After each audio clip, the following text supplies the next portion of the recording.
नमस्कार, खबरें जारी न्यूज 24 पर मैं हूं आपके साथ मकसूद खान। जैसे जैसे राम मंदिर में रामलला की प्राण प्रतिष्ठा की तारीख नजदीक आ रही है, वैसे वैसे ही पूरे देश का फोकस अयोध्या पर बढ़ता जा रहा है। भारतीय जनता पार्टी की मोदी योगी डबल इंजन की सरकार अयोध्या के इस विशाल आयोजन में कोई कोर कसर नहीं छोड़ना चाहती, लेकिन बीजेपी के अयोध्या आयोजन ने विपक्ष की नींद उड़ा दी है। वहीं ओवैसी ने राम मंदिर आयोजन से पहले मस्जिदों पर भड़काऊ बयान देकर राजनीति की हवा को और गर्म कर दिया है और सवाल उठने लगे हैं, राम नाम भक्ति के लिए है या फिर राजनीति के लिए।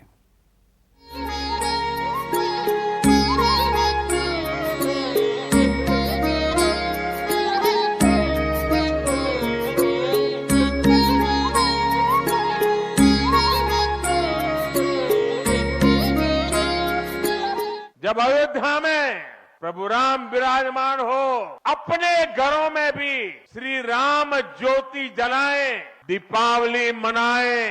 नौजवानों, मस्जिदों को आबाद रखो। कहीं ऐसा ना हो कि मस्जिदें हमसे छीन ली जाए। हमारी मस्जिद हमने खो दी और वहां पर क्या किया जा रहा है आप देख रहे हैं। 2024 चुनाव की शुरू तैयारी, राम मंदिर पर राजनीति भारी।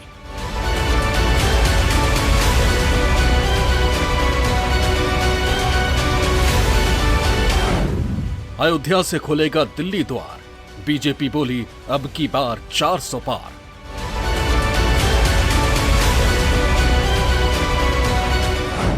राम मंदिर पर क्यों मचा घमासान, बीजेपी एजेंडे से इंडिया परेशान।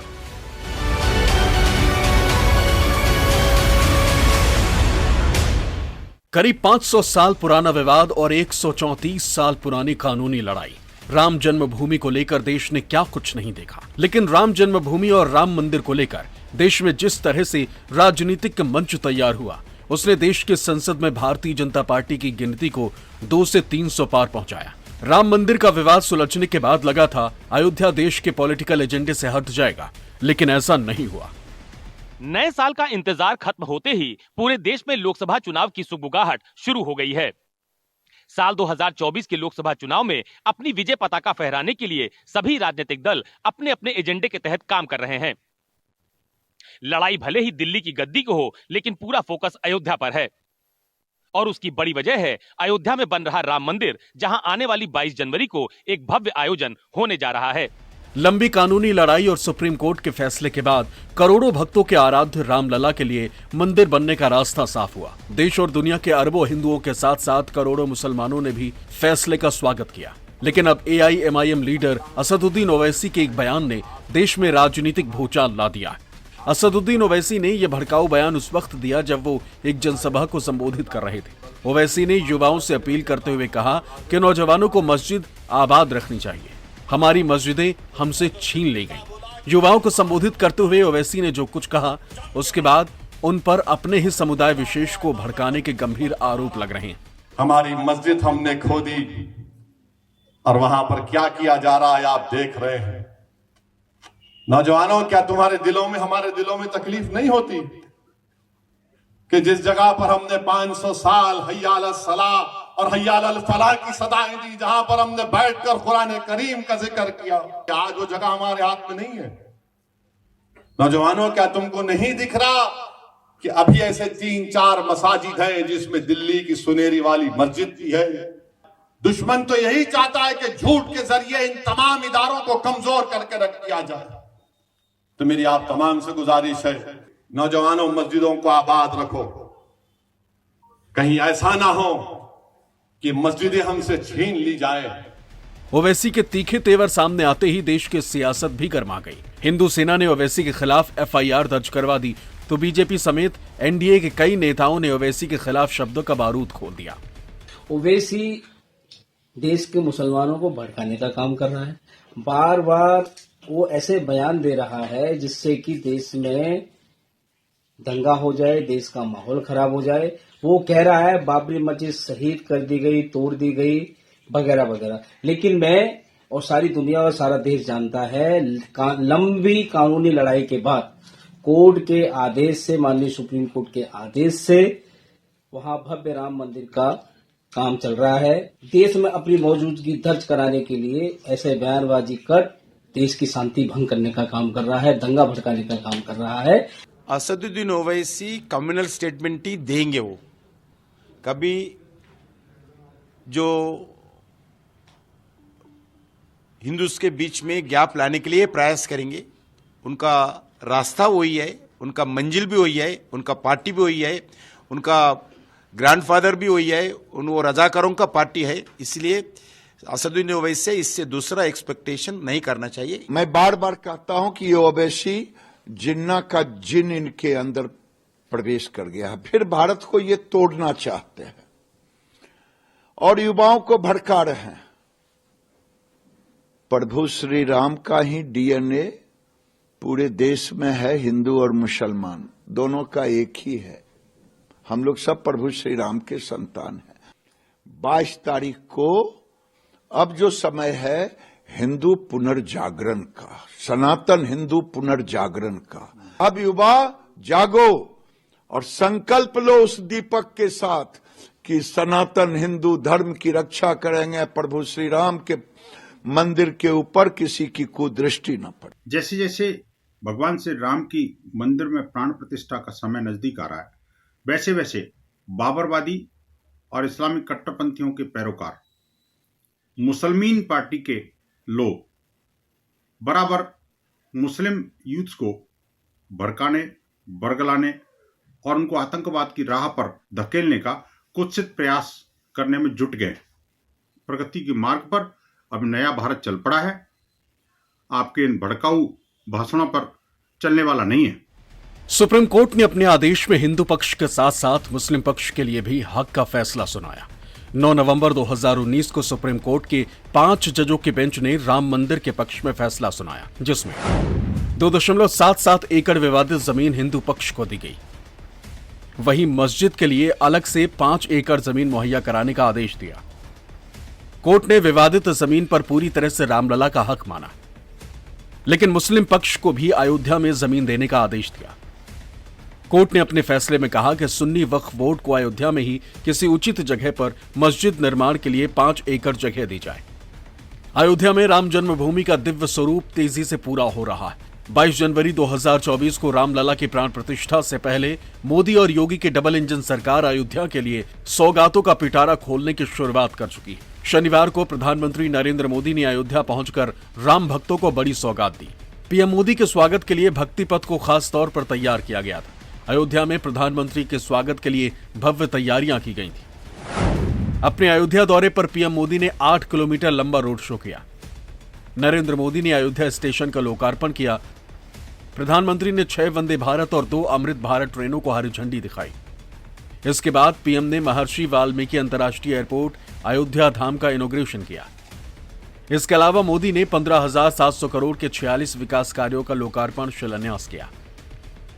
अपने अयोध्या दौरे के दौरान पीएम मोदी ने अयोध्या के विकास और राम भक्तों के विश्वास का जिक्र किया।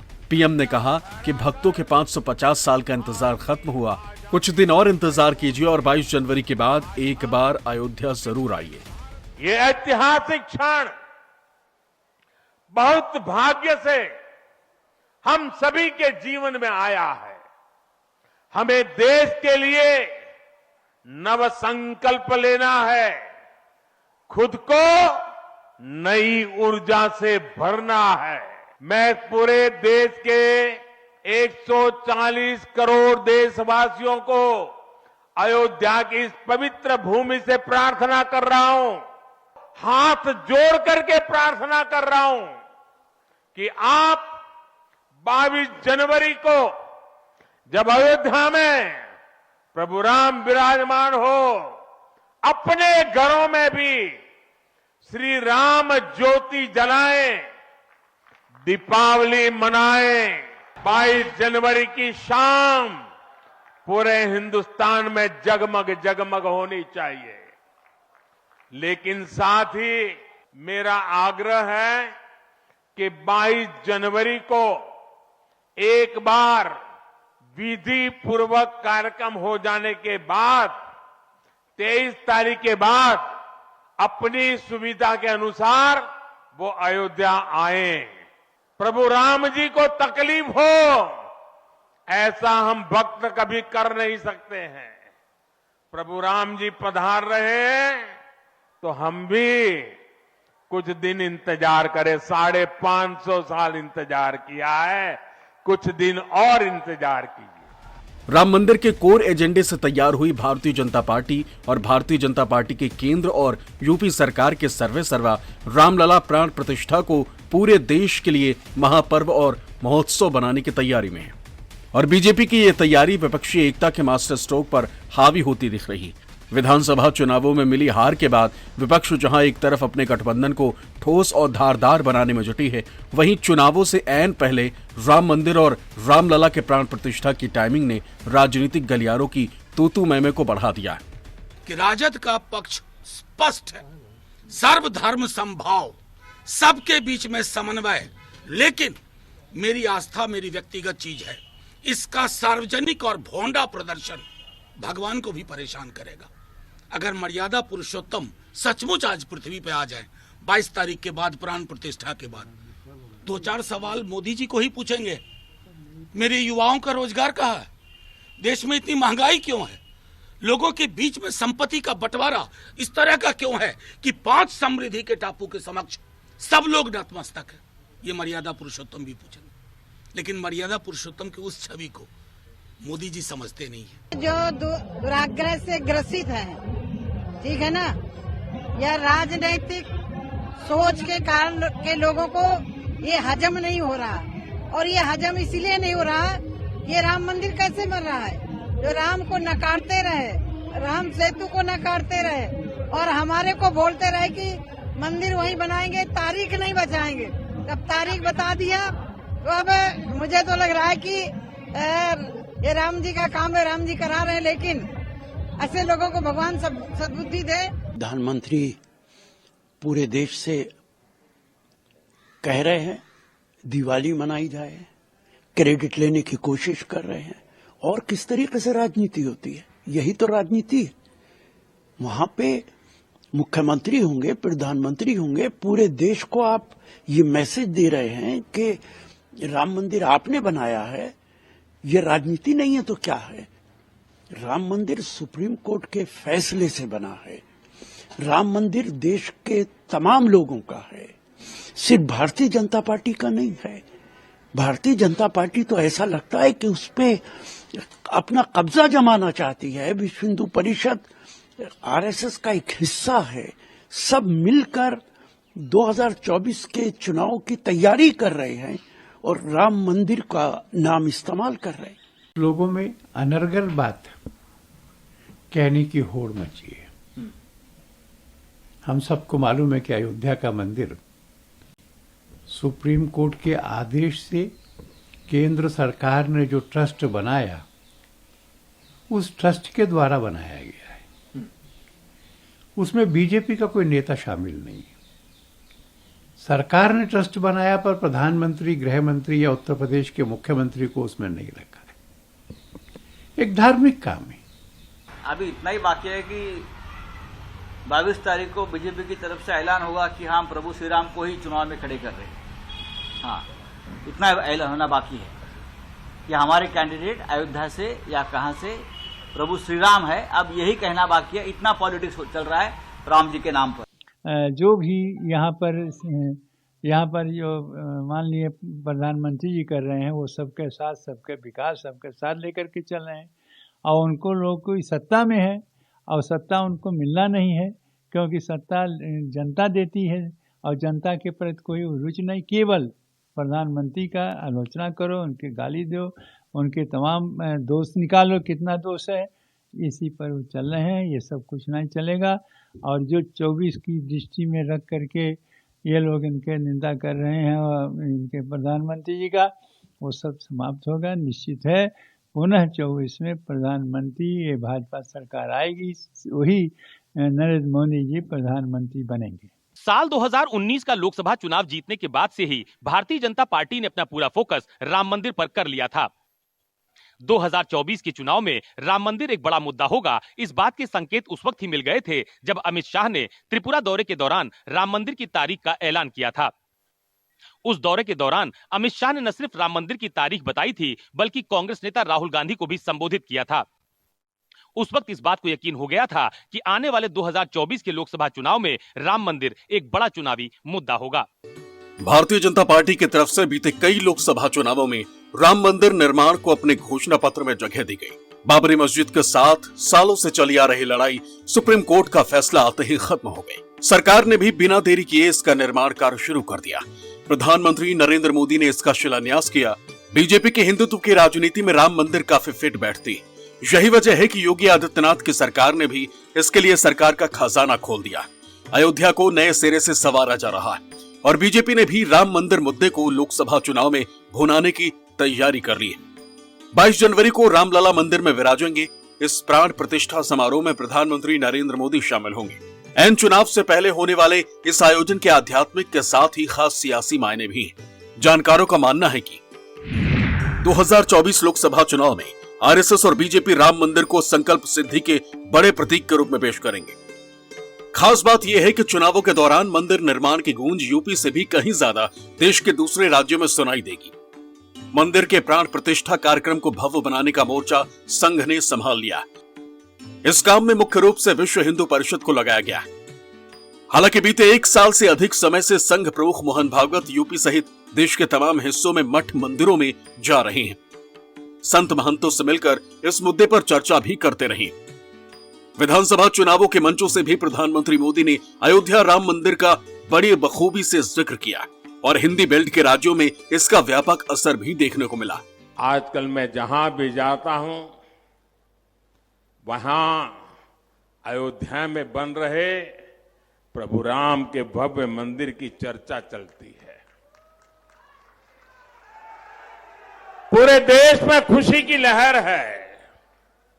सौभाग्य से भरे इस पावन कालखंड में मेरे मन में एक बात बार बार आती है, राम काज किने बिनु मोहि कहा विश्राम।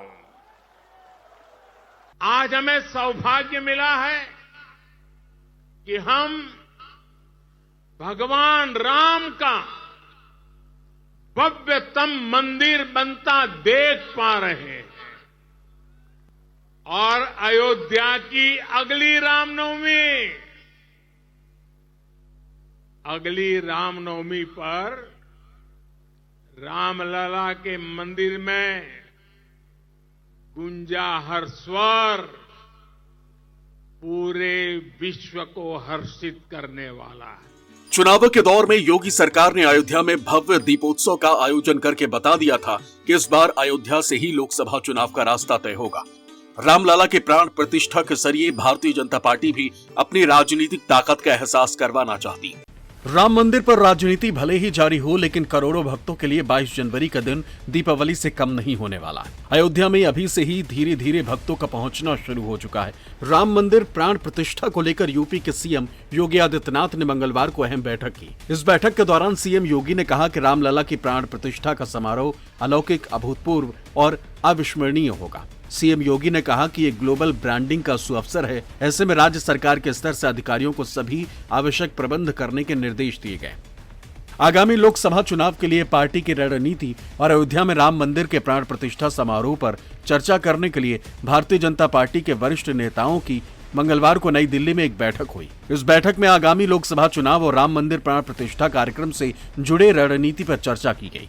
बैठक में पार्टी महासचिव सुनील बंसल, केंद्रीय मंत्री भूपेंद्र यादव, अश्विनी वैष्णव और मनसुख मंडाविया और असम के मुख्यमंत्री हिमंत बिस्वा शर्मा मौजूद थे। इसके अलावा केंद्रीय गृह मंत्री अमित शाह और बीजेपी अध्यक्ष जेपी नड्डा भी बैठक में शामिल थे। आपको बता दें कि राम मंदिर 2024 के चुनाव में बहुत बड़ा मुद्दा बनने वाला है और बीजेपी इसका एजेंडा तैयार कर रही है।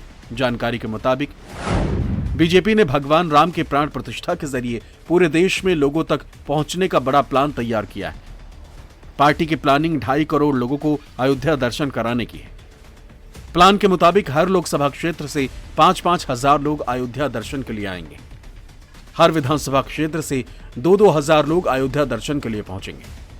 जिन राज्यों में बीजेपी का कोई सांसद या विधायक नहीं है, वहां से कम 2000 लोगों को अयोध्या में भगवान राम का दर्शन कराने की तैयारी है।